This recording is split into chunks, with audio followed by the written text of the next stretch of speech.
that we need to continue to stand strong to defend everybody's rights and freedoms. Hey guys, how you doing today? Yeah, it's back. Woohoo! The snow. I love winter. You know, there's a main reason why I love winter more than I do summer. You see, I can dress for the weather in winter.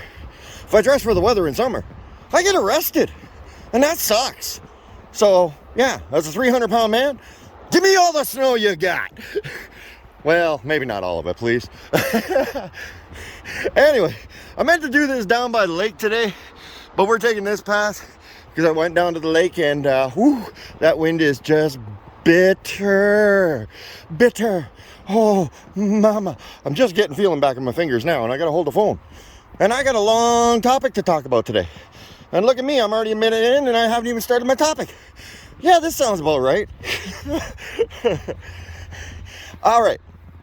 Hey guys, let's talk about something that Mr. Trudeau talks about all the time. Okay? Threats to our democracy. Let's just talk about democracy. And complaints that I get all the time is I do a lot of complaining, but I don't give any solutions. Well, the solutions to the things I'm complaining about, I'm pretty sure are pretty evident. You just shouldn't do them. But okay, fine. I'm going to do a lot of complaining. Well, this one's going to be about a solution. Okay? A solution to democracy. Trudeau says there's threats against our democracy. He is absolutely correct. There's an absolute threat to our democracy happening. There's threats to every democracy around the world right now happening. And the reason is because our government parties are corrupt. Yes, you heard me correctly. They are corrupt. They are beyond reproach. They don't listen to the people. They listen to whoever's pulling their string at that time. You look at contracts handed out, they're handed out to favoritism. If a political person is about to retire, they look at where am I going to get my next job, pension fund, consulting firm, yada, yada, yada, yada. Let's give them contracts. We all know this nonsense. We've known this for freaking decades. Okay? Now, there's something in the talks, just came up at the UN. Woo! Feel that breeze? Oh yeah. Now that's what I'm talking about. Whew. Winter's back. Anyway, we've all heard about the UN or WF's plan to digitize ID. Now, what I'm about to suggest sounds like I'm in line with this. Well, I sort of am, but I say WEF has nothing to do with it. Okay, let's get into this. Democracies were set up in such a way, way back in the was it the Roman days? No, I think it was the Greeks. So that under the technology that we had available to us, we developed constituents, representatives. And this has had the basis of democracy ever since. And we made constituent offices so that the representatives could speak and hear from the citizens in their area that they're to represent. This sounds fantastic on paper. It sounds like the best way to have a voice in our parliament. The problem is, have you ever seen your representative at their constituent office? Mine doesn't come here. Anthony Rota does not show up here. Okay? Trudeau had an excuse not to be at the Remembrance Day thing, but Anthony Rota didn't. He wasn't there. Our representatives do not give a crap about our constituents because they answer to the party leader. They answer to the party. They don't answer to the people. They pretend they're answering to the people, but they're not answering to the people. They're answering to the party. And this is a major problem. So I have a cure and a fix for it. Okay? And like I said, it's going to sound like I'm promoting the WEF. I'm not in any way, shape, or form. Okay, first off, a democracy is about the citizens having the right and the say in anything that happens within their country, and they send government representatives to represent them and their interests in government so that they can progress their country, right? That is the basis of democracy. That everybody has a voice. Okay, well, let's give everybody a voice. In today's modern world, we have the ability and the technology to actually give every single citizen a voice. And I'm not talking about representatives. I'm talking an actual voice of their own to speak on matters, to cast their own vote. You see, parties still can hold a very, very important role within our government. See, we still need legislations that are going to be proposed and legislations that are going to be voted on and such. And this is where the parties come in. They start to formulate legislations that they want to see progress their voter base, which is basically what we have right now. They're trying to progress their voter base. But the people don't get a say. So if you did vote for, say, Trudeau, you don't get to say whether, if you disagree with his C11, you don't get a say in the matter. You already voted for him. That's it. It's done. It's over with. Thanks for your vote. Goodbye. Kiss my ass. That's pretty much what he says to him. So, okay, if I don't get a vote, okay, then it's not really a democracy at that point. All we're doing is voting every, 4 years or 2 years if Trudeau wants to call an election in a pandemic that he says he wasn't going to. But either way, here's my solution, okay? Now, remember, this is coming off the top of my head, so there's probably a lot of details that I'm probably going to forget and leave out and da-da-da. Here it is. Every year when you file your taxes, you should get a special code mailed to you with your tax forms and telling you this is the code in which you use to access the voting for any legislation. Okay? This is done online, and this is done through pretty much the system that you use to file your EI. You can use pretty much the same system, but we'll change it to voting. We'll just copy and paste that system, put it into voting, a link to the legislation that's up for vote so that you can read what the legislation has to say, and you can vote in favor or against it. Okay? The government proposes the legislation in the House of Commons. It says, hey, we want to give, I don't know, Ukraine another $45 billion. Okay, this is a legislation that needs to pass through Parliament in order to get authority to give Ukraine $45 million. This is Canadian taxpayer money. They should get a say in the matter. So, I'm using the Ukraine thing just as an example. Don't take that as a...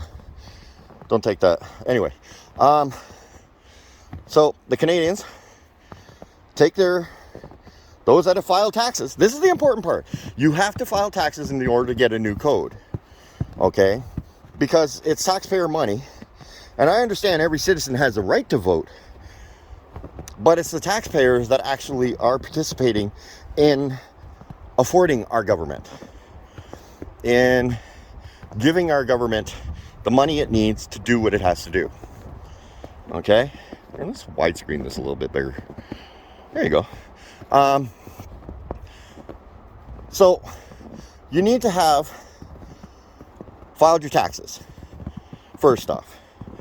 Then you have your access code from filing your taxes, which will be good from June till June every year. At which point the codes are reset and you get a new code. Helps prevent scamming, internet scams and such. So you get a new code every year. Government sets up a secure website where you log in using your code. It registers who you are. It registers you coming to vote, and you pass your vote. You can set this on a monthly thing or whatever. I think also, on top of all this, there should be a requirement that says a minimum of 40%. No, it should be a minimum of 50%. 50% of eligible voters should vote on a piece of legislation in order for that piece of legislation to pass or fail. Well, not necessarily fail. If you get less than 50% voting, then it should auto fail. Regardless of what the vote count is, it should automatically fail. And the reason for that is because sometimes a piece of legislation does not inspire anybody to actually vote on it. They have no opinion one way or the other, and they don't really give a crap because it doesn't affect them, and they don't want anything to do with it. So they don't vote. Okay? So if we say, okay, in order for legislation to pass, it must have 50% voted, and it must have a higher vote than the negatives. It must have a higher yay than nay, as they say in Parliament, in order for that to vote, in order for that vote to count. Okay. So you say, Windmoor, well, you just negated the purpose of government. Well, no, I didn't.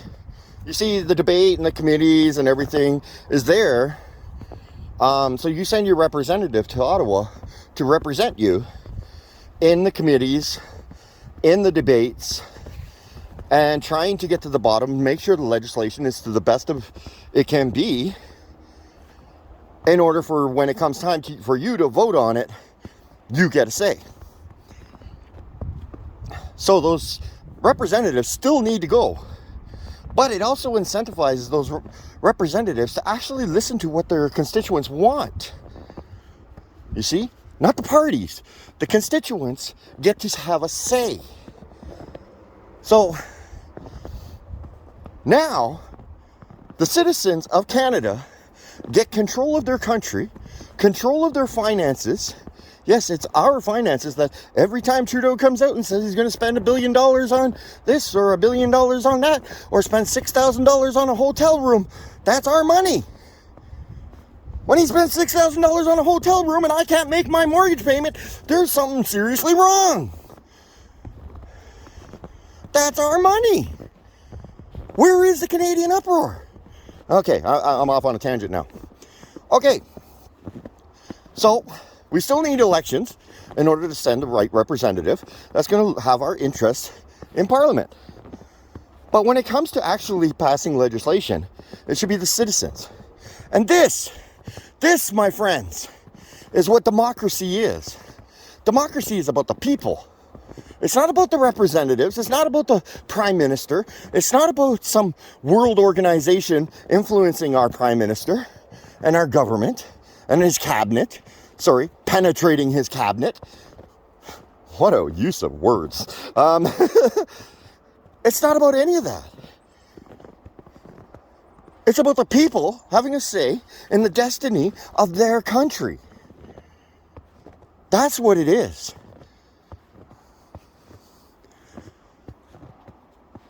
Do you want to fix democracy? Let's start to create a real democracy. In 21st century democracy. A democracy for the people. A democracy about the people. A democracy that puts people first. Citizens first. There's a lot of details in this I probably left out, but holy crap, I'm at 15 minutes.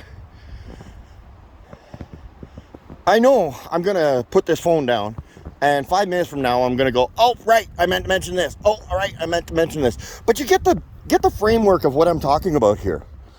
So, what do you think? Is there a politician out there willing to take the chance and willing to give the people the voice that they deserve? Is there a party out there willing to take a chance, willing to give the people the chance to voice their opinion on the direction of Canada. Because from what I see lately, there ain't a chance in hell any government's going to give us that kind of power. And what does that tell you about democracy? Democracy is under threat. Democracy is on its knees right now due to our political powers taking advantage of the people. It's time for the people to rise up. Not rise up in arms, rise up and demand we have our voice back. Rise up and say, enough is enough. This is my goddamn country. You don't get to dictate my country. A democracy where if Canadians say you should treat our veterans better, our Prime Minister cannot say to our veterans, oh, you asked for too much, and yet hand another foreign country more money than the veterans asked for. You want to see democracy? Give it to the people. You'll see more democracy than you've ever seen in the history of mankind. And it's time mankind says, I want my country back.